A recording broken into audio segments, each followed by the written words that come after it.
Hey everybody. So at our last happy hour, I promised everyone that I'd show them how to make branding beans.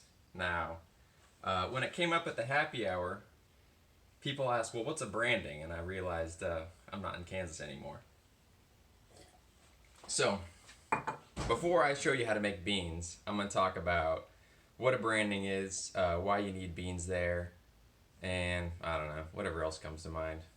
So, what is a branding? A branding still exists because cattle wrestling still exists. Now, what's cattle wrestling?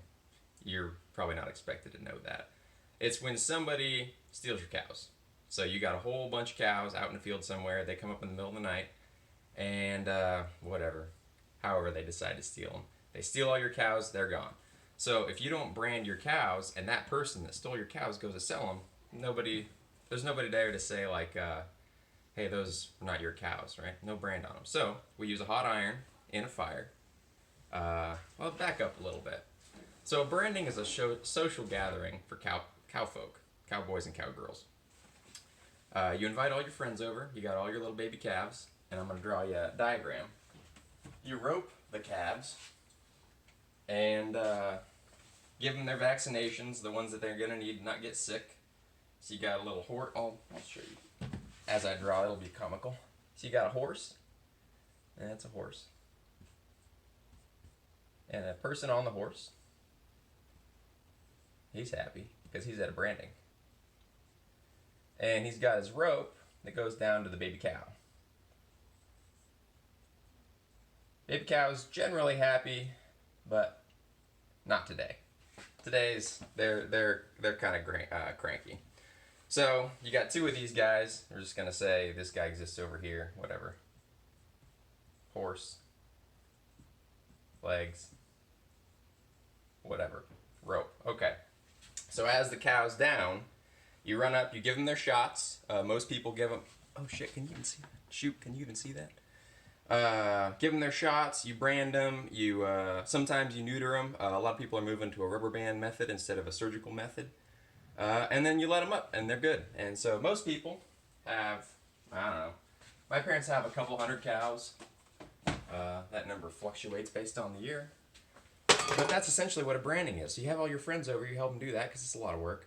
And you hang out and you drink Coors Original. Now, Coors Original is an important part of this story too.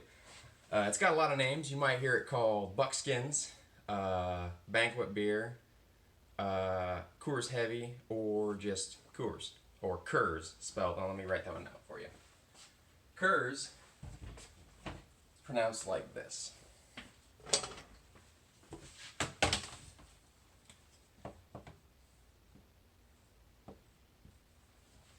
Kurz.